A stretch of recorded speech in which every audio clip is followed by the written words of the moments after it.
नमस्कार, मधुस किचनमध्ये सर्वांचे खूप खूप मनापासून स्वागत करते। आज मी तुम्हाला लांब आकाराच्या आणि कमी तिखटाच्या ज्या मिरच्या असतात त्याची चटपटीत आणि स्वादिष्ट अशी भाजी करून दाखवणार आहे। यासाठी इथे मी लांब आकाराच्या आणि कमी तिखटाच्या मिरच्या घेतलेल्या आहेत। यापासून आपण भाजी देखील बनवू शकतो, पण आज भाजीसाठी आपण ह्यांना उभ्या आकारामध्ये चिरून घेऊया। यानंतर या भाजीच्या फोडणीसाठी गरम तेल करून घेतलेले आहे। त्यामध्ये 1 टीस्पून जिरे घालूया।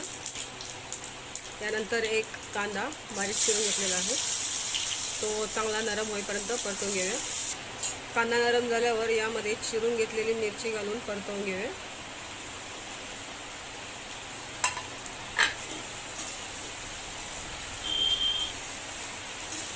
त्यानंतर 2 ते 3 मिनिटांसाठी ही मिरची आपण मंद गॅसवर शिजवून घेऊया।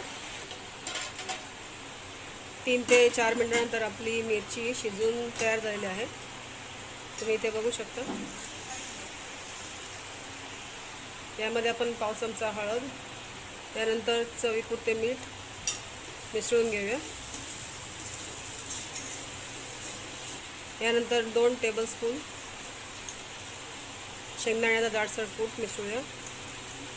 यानंतर मी इथे 1 लिंबाचा रस घेतलेला आहे, तो देखील यामध्ये मिसळून घेऊया। मिरचीची ही भाजी तोंडी लावण्यासाठी अतिशय छान लागते। तुम्ही पोळीसोबत खाऊ शकता, टिफिनला नेऊ शकता।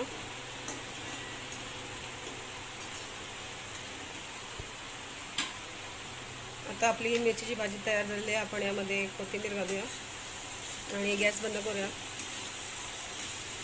तर आपण घरी ही रेसिपी आवर्जून ट्राय करा आणि जर तुम्हाला ही रेसिपी आवडली असेल तर लाईक करा, शेअर करा आणि जर तुम्ही चॅनलवर नवीन असाल तर चॅनलला अवश्य सबस्क्राईब करा। पुन्हा भेटूया अशाच एका छानशा रेसिपीसह। धन्यवाद।